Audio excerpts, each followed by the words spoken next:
बिल्कुल सही। अब सॉल्यूशंस की तरफ भी ज़रा आते हैं, क्योंकि डरा तो हमने बहुत दिया, डरने वाली बात भी बिल्कुल है। आपने मेंशन किया कि जो हाल है इस वक्त, तो उससे तो रूह ही कांपती है देख के। लेकिन बीइंग अ पेरेंट, सबसे पहले मैं आपसे पूछता हूँ कि टीनेजर्स के हवाले से पेरेंट्स क्या प्रिकॉशंस लें और किस तरह से डीलिंग करें और किस तरह बचाएं बच्चों को?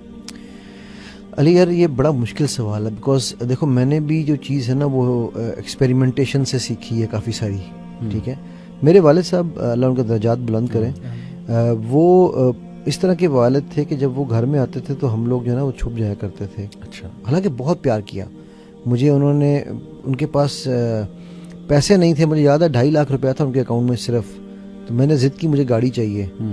उन्होंने मुझे 2,45,000 की गाड़ी लेके दे दी। अच्छा, मुझे नहीं पता कि उनके अकाउंट में पैसे नहीं है, अम्मी ने बताया, लेकिन बड़े सख्त थे, हम उनसे इस तरह फ्रैंक होकर बात नहीं कर सकते थे। तो जब मैं 16 साल का हुआ तो मेरे वालिद साहब was a different human being. अच्छा। यानी कि 16वीं सालगिरह से एक दिन पहले डांट पड़ रही थी और 16वीं सालगिरह के अगले दिन वो आप साथ लटा के गप्पे मार रहे थे, चला यार राइड पे चलते हैं। तो आई वॉज लाइक, क्या हो रहा है यार, कुछ चक्कर है, मतलब कोई गलती हो गई है, क्या हुआ है? अच्छा, बड़े भाई के साथ भी इसी तरह हुआ। सो वो हमें फिर, अच्छा उस वक्त मुझे ये बात समझ नहीं आई कि उन्होंने क्या किया। उन्होंने उस वक्त ये किया कि उन्होंने देखा कि अब ये टीनेजिंग के उस रेंज में आने वाला है कि जिसमें इसने मतलब मुंहजोरी में आएगा, तो मैं दोस्ती कर लूँ इससे। मैंने उनसे ये सीखा कि मुझे दोस्ती डे 1 से करनी थी, ताकि जब बच्चा टीन एज में आए तो वो आप पे ट्रस्ट करता हुआ आए, कंफ्यूज ना हो कि यार पता नहीं ये कोई गलती हो गई है, ये क्या हुआ है। सो मैं ये कहता हूँ कि हम जो इन्वेस्टमेंट हम पहले 7 साल में कर सकते हैं बच्चों में, सही, वो इन्वेस्टमेंट पैसे की नहीं मैं कह रहा हूँ बात, मैं टाइम की बात कर रहा हूँ। बिल्कुल ठीक। बापों के पास टाइम नहीं है यार, आप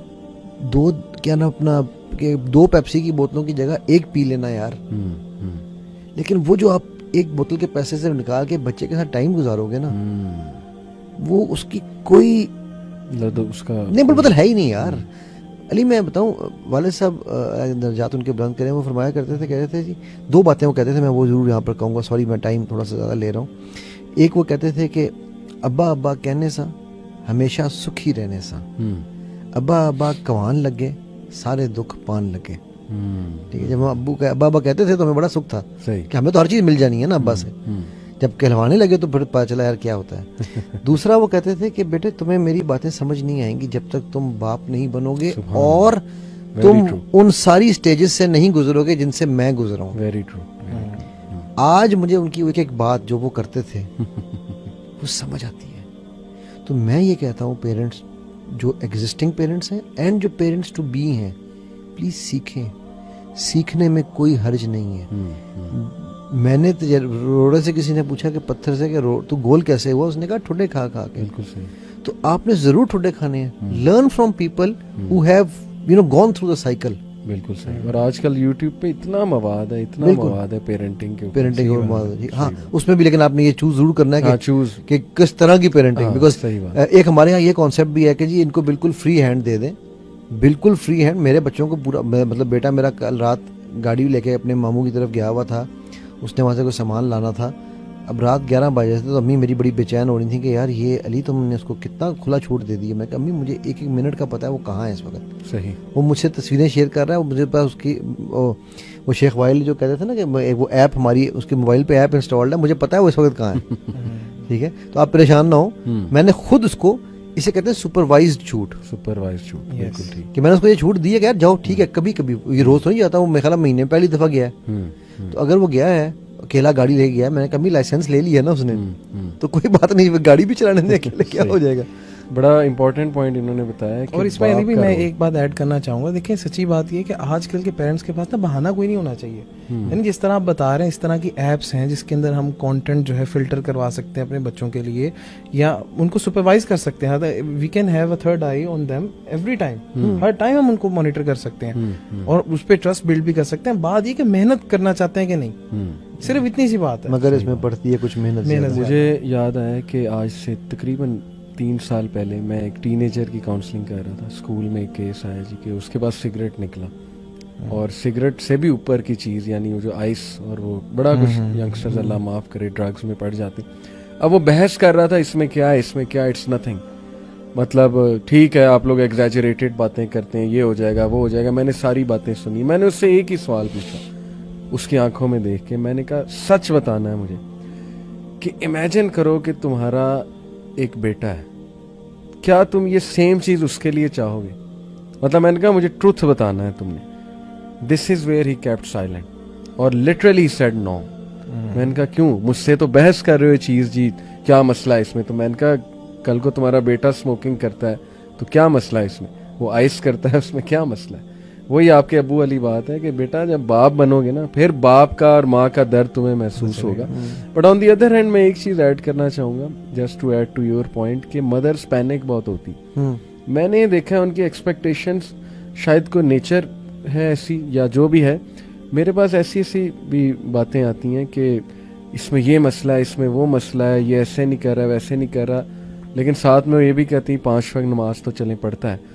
मैं कहता हूँ क्या चले पढ़ता है मतलब दैट इज सेकेंडरी। मैंने कहा कि ये आज के दौर में जो टीनेजर 5 नमाजें पढ़ रहा है और क्या चाहिए, और आपको क्या चाहिए? नहीं ये तकवे से नहीं पढ़ता, खुशो खुजू से नहीं पढ़ता। ठीक है विजन बनाना अच्छी बात है, आई अप्रिशिएट मदर्स का ये बड़ा विजन है, लेकिन बच्चे ना बड़ा कंजेस्टेड भी फील करते हैं। ये मैं स्पेशली मदर्स को एडवाइस करना चाहूंगा, हर चीज बच्चा फॉर्मल इंस्ट्रक्शन से नहीं सीखेगा। उसे ये कहना कि ये ऐसे करो, दरवाजा ऐसे बंद करो, ठीक है फॉर्मल इंस्ट्रक्शन एक हद तक ठीक है, और भाई उससे कुछ एक्सपीरियंस भी करने देना। वो गलती करेगा, एक्सपीरियंस करेगा, सीखेगा। आपने कहा परफेक्ट एक्सपेरिमेंटेशन, गलती से सीखता है। हमने भी गल्तियां की हैं, हम भी सीखे। मैं कितनी मिसालें ऐसी मौजूद हैं। मैं आपको अपने घर की मिसाल देता हूँ। बेगम मेरी जो है ना वो माशाल्लाह उनकी होती है, मतलब हमारे घर में मैं समझता हूँ अगर दीन की वो इस तरह से जो भी फॉलोइंग चल रही है ना, उसमें मेरी बेगम का बहुत बड़ा किरदार है। वो माशाल्लाह नमाज के लिए उसने सबको उठाना है, कहते रहना है बार बार टू एन एक्सटेंड के मैं भी कहता हूँ कि यार बस करो पढ़ लेते हैं, सही ठीक है तो पढ़ लेगा। तो वो ना वो बेटे को लगी रहती है कि तुम नमाज नहीं पढ़ रहा ना, इसलिए तेरी वो क्रिकेट अंडर 19 खेलता है ना, तेरी सिलेक्शन में मसला नहीं। उसने कहा अम्मी मैंने इतनी नमाजें पढ़ी हैं, नहीं हुई सिलेक्शन। मैंने कहा अच्छा तू एक काम कर, तो मेरे कहने पे ना फजर जो है ना वो जमात के साथ शुरू कर और फजर को टाइम पे बना। सही। उसने महीना भी नहीं मेरे ख्याल पढ़ी, 3 हफ्ते पढ़ी, सिर्फ इस लालच में कि अगर मैंने ये फजर पढ़ ली तो मेरी सिलेक्शन जो है वो हो जाए, और अल्हम्दुलिल्लाह उसकी हो गई। ठीक है, now he had experienced it. अब उसकी माँ को कहना नहीं पड़ता उसे। जबरदस्त जबरदस्त। ठीक है, चाहे हम जो भी रिवॉर्ड सिस्टम उसके लिए रखें, बट पहले क्या था कि जी उसको डांटती रहती थी, मैं पढ़ रहा हूँ, उठ रहा हूँ। जब एक्सपीरियंस कराया तो तब वो खुद ही सीख। असल बात ये पेरेंट्स इसमें टॉलरेट नहीं करते ना, वो कहते हैं कि हमें अभी के अभी रिजल्ट चाहिए उस चीज का। खास तौर पे ये जो मसला हम डिस्कस कर रहे हैं ये रिलीजियस पेरेंट्स का ज्यादा है, बहुत ज्यादा। यानी वो ये कहते हैं कि हमें अपने बच्चे में जोहद चाहिए। मैंने आपसे एक दफा केस भी डिस्कस किया था, याद है आपको? खुद उनमें हो या ना हो, खुद हो नहीं चले, मैं कहता हूँ है भी। अब बच्चे अब देखे ना किस दुनिया में रह रहे हैं, वो बच्चे बिगड़ जाते हैं, रेबेलियस हो जाते हैं, और यही रिजल्ट होता है। वो कहते हैं कि हमारे वालिद साहब की एक्सपेक्टेशन है ये, और वो हमें बार बार कहते थे तुम हो यहाँ पर, तो बस ठीक है फिर हम ठीक है अगर हम यहाँ। ये नहीं रियलाइज कर रहे पेरेंट्स के चल क्या रहा है, कंपैरेटिव एनालिसिस नहीं कर रहे कि यार बाहर जाकर देखें तो सही कितना फितना है। आपका बच्चा एफर्ट कर रहा है, उसको अप्रिशिएट करें, इनकरेज करें, उसको सिखाएं। कुछ वो गलतियों से सीखेगा, कुछ आपकी फॉर्मल इंस्ट्रक्शन से, आपकी पेशेंस से, आपकी मोहब्बत से। और सबसे बड़ी बात है दुआ। आप दुआ करें। और मैं एक बात बताऊं कि मुझे एक बार एक अंकल ने कहा और उन्होंने अपना एक्सपीरियंस शेयर किया, जो शख्स हलाल रोजी कमाता है ना, क्योंकि अली भाई हम ऐसे दौर में रह रहे हैं कि आप अपने बच्चे को नहीं बचा सकते, आप जितनी मर्जी एफर्ट कर, you can not supervise your child all the minute he leaves your house, yes he is out from you, he is out from you. आपको नहीं पता वो इंटरनेट पे क्या करेगा, you can not watch him और हर all the time.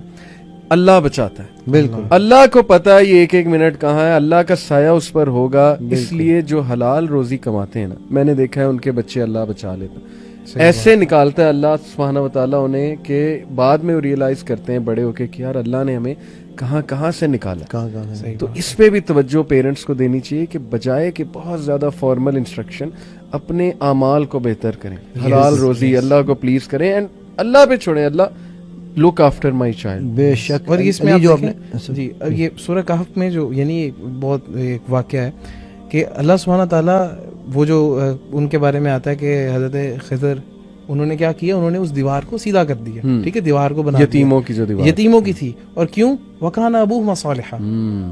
इतनी सी बात है, इतनी सी आप बात। अपनी इस्लाह कर लें, अपने आप को ठीक कर लें, यानी अल्लाह की उनकी जिम्मेदारी डेथ है। के बाद, Yes, उनके death के वालिद बाद। की डेथ के बाद भी He is अल्लाह not बच्चों alive. को